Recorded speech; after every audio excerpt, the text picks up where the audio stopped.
दूसरा राजा 5वां अध्याय के 8 से लेके हम 14 पद तक हम देख रहे हैं कि इसमें एक नामान इतना व्यक्ति है जो राजा के अधीन में रहने वाला एक शक्तिशाली योद्धा है, बहुत ज्यादा लड़ाई करने वाला एक व्यक्ति है।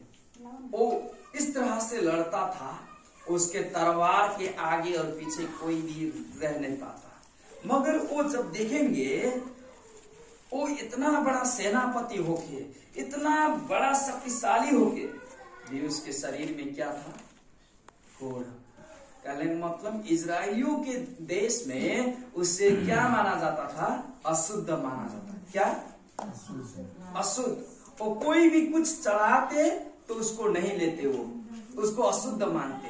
तो उसने एक दूसरे राजा को एक चिट्ठी लिखा, अपने राजा को चिट्ठी लिखा और उसने कहा कि ये कर दो, वो कर दो। तो उन्होंने कहा कि इजराइल के में हम लिख रहे हैं।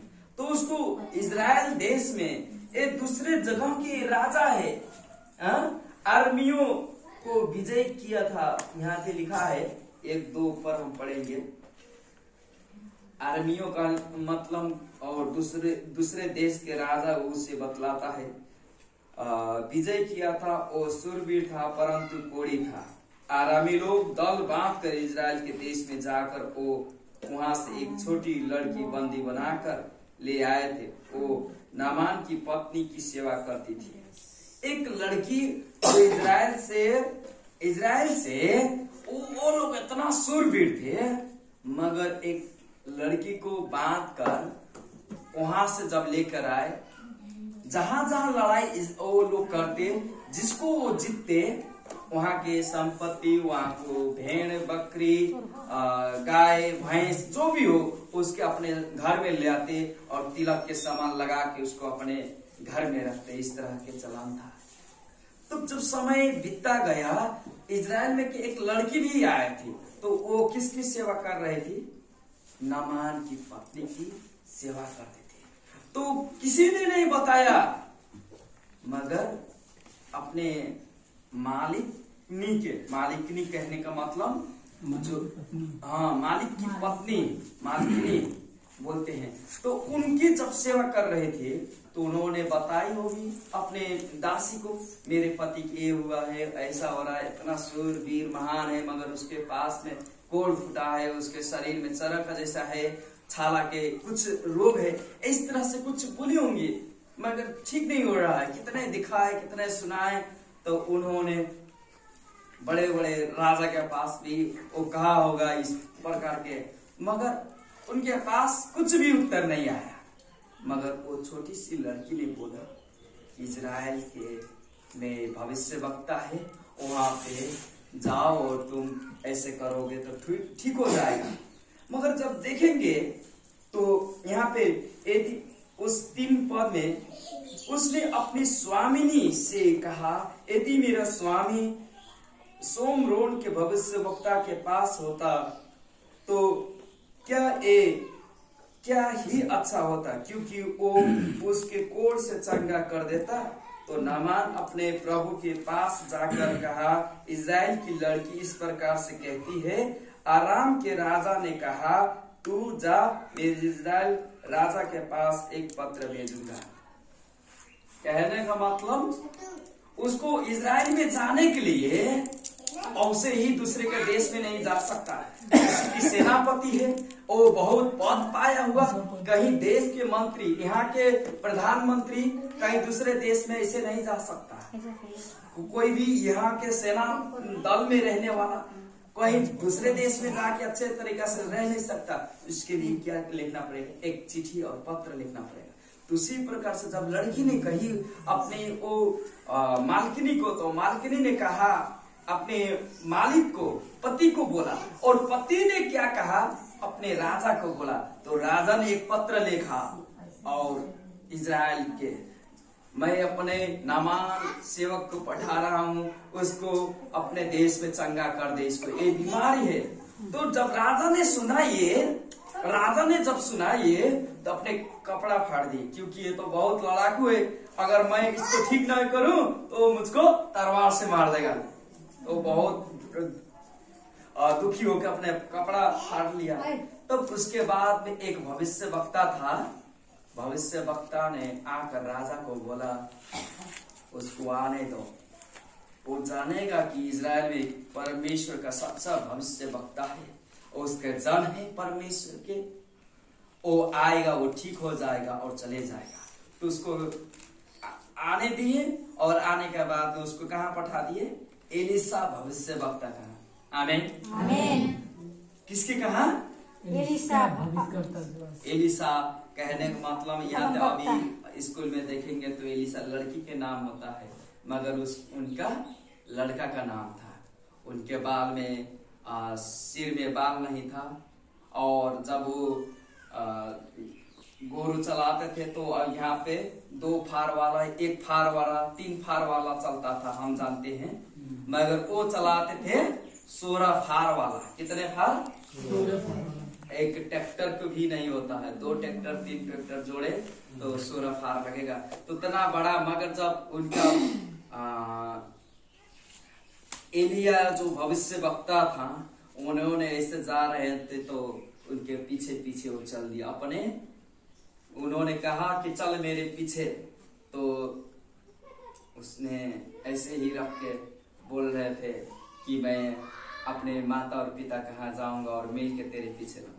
तो उन्होंने बोला अपने हाथ, वो क्या बोलते हैं, वो जोतते हैं ना, तो उसको पकड़ते हैं मुठिया, उसको पकड़ के पीछे फिरने वाला कभी भी उन्नति और प्रगति नहीं करेगा, वो कोई भी प्रभु के पीछे नहीं चल सकता। तो उन्होंने क्या किया, तुरंत उसको छोड़ दिया और एलिया के पीछे चलने लगा। आमीन आमीन। हमको भी ऐसे ही करना चाहिए, हम अपने सारे बोझ को वहीं पे छोड़ देना चाहिए और प्रभु के पीछे चलना। उनको इतना शक्ति दिया प्रभु ने। गुरु कहने का मतलब एलिया के पास जितना शक्ति था उसके 2 गुना शक्ति किसको मिला? एलिसा को। तब एलिसा के पास में वो कोढ़ से फूटा हुआ आदमी जब आया, जो सेनापति जो था उसके पास में आया, तो घर के अंदर से अपने नौकर को पठाया गेहजी को और कहा पर डुबल की मारे और जैसा के तैसा हो जाए उसके साथ। आमीन। उसने परमेश्वर के जन ने बोला, मगर वो तो वहां से निकला, अपने घोड़े पे बैठा और चलने लगा। चलते चलते रिस से भरा है, कह रहा है कि वो एर्दन में तो बहुत गंदा वाला पानी, इससे से बड़ा बढ़िया बढ़िया अच्छा वाला पानी तो 3-4 जगह के पानी है। यहाँ पे कहा है उसने,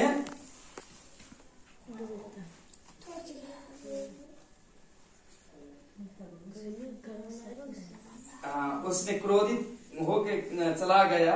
उसके बाद उसने कहा दमस्कस के एक नदी है उसमें अबाना और पर नदियां इजराइल के सब जलाशयों से उत्तम है।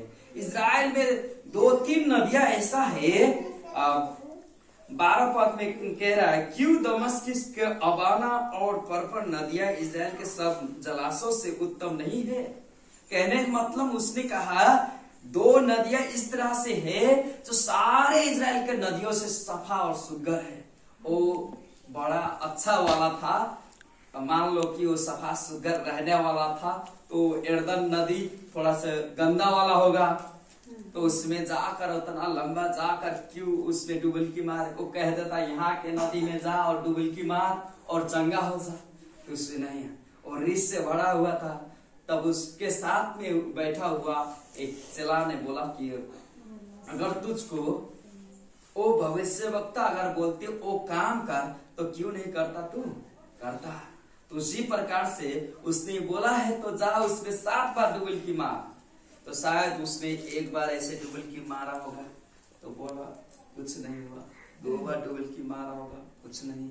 3 बार, 4 बार, 5 बार, 6वां बार, 7वां बार मार के निकलता है तो उसका सारे उसके चंगा हो जाता। आमीन। उसे ही आपके जीवनों में भी जब आपको बोलते हैं कि परमेश्वर में ये करो वो करो, तो आपको कर लेना चाहिए, क्योंकि प्रभु उसमें आपके जीवन में काम करना चाहते हैं। आमीन। उस तरह से काम करना चाहते हैं। प्रभु को आपका बोला जाता है कि आप प्रभु में विश्वास करो, तो वो विश्वास कहने का मतलब आपकी सारे अंदर बैठा हुआ पाप जितना है ना, वो सारे पाप को वो धोने के लिए यीशु में विश्वास कीजिए कहकर कहते हैं। आमीन। जब वो धोआ जाता है तो बाहर भी धोआ जाता है। बाहर धोने से गंदगी, बाहर का मैल जाता है, मगर अंदर का मैल कभी भी नहीं जाएगा। जब तक यीशु की लहू से ना धोआ जाए, तब तक आप कितने पानी में, कितने मंदिरों में भटकेंगे, मगर आपकी पाप नहीं धोआ जाएगा। पंडित भी ये कह देगा आपकी 84,000 वर्ष की पूजा कर लो, 84 वर्ष आप पूरा हो गए हैं, पूर्ण हो गए, आप वो पूजा कर लो, वो करेंगे तो भी आपको क्या नहीं मिलेगा? उद्धार, मुक्ति, छुटकारा नहीं मिलेगा। मगर आपको जब प्रभु यीशु में विश्वास रखेंगे, तब आपकी शुद्धता आएगी आपके जीवन में यीशु की लहू से। आमीन। अब नामान की कोड़ जब देखेंगे, उसकी कोड़ तो वो ठीक हो गया, उसने बहुत ज्यादा खुश होके चांदी के, सोने के सिक्के लेकर आता है फिर एलीशा के जगह में, मगर क्या होता है? उसने नहीं लिया। जैसे प्रभु के वचन बताते हैं, जो भी यीशु के में विश्वास रखता है उसमें चंगाई आती है। एक दिन पतरुस और यूहन्ना ऐसे ही मंदिरों में जा रहे थे। वहां पे एक लंगड़ा जो बैठ रहा था, वो ऐसे ही इस यूहन्ना के ऊपर ऐसे देखकर वो कुछ मांग रहा था। तो वो लोग आए और अपने इस तरह से देखे, अपने पॉकेटों में, खलतियों में, गोजियों में, कहने का मतलब कुछ नहीं है। तो उन्होंने बोला, हमारे पास सोना चांदी कुछ नहीं है, मगर यीशु के नाम से तू उठ और चंगा हो जा, तू रेंग। मुझको बोला, नासरत यीशु के नाम से उठ और चल और रेंग। ऐसे बोला तो उठा और रेंगने लगा। आमीन। क्या हुआ? जब उसको कहा गया, मेरे पास, आप लोग कभी भी, आपके पास सोना ना हो, चांदी ना हो, आपके पास पैसा ना हो, आपके पास कुछ भी औसत चीज ना हो दवाई दर्पण करने के लिए, मगर यीशु के पास आएंगे, आपको देना नहीं है, मगर यीशु आपको देंगे। आमीन। केवल आप उसमें विश्वास करेंगे तब। तो आप, वो नामान के पास बहुत ज्यादा पैसा था, पैसा लेकर गया। एलीशा भविष्यवक्ता ने उसको सारे इनकार कर दिया, हम नहीं ले सकते तेरे पैसा, लेकर जा, क्योंकि परमेश्वर सारे सामर्थ्य उसने मुझको पैसा देने से नहीं मिला है, पैसा उसमें से लेकर नहीं मिला है, मगर मैंने प्रभु से एक वरदान, गिफ्ट, उपहार के स्वरूप मिला है। तो उन्होंने क्या किया? उसको ले लिया और नामान के जीवन में बोल गए, जाओ और पानी में 7 बार डुबकी मार। 7 बार जब मारी तो उसका शरीर एक बालक के जैसे तेज से चमकने वाला हो गया।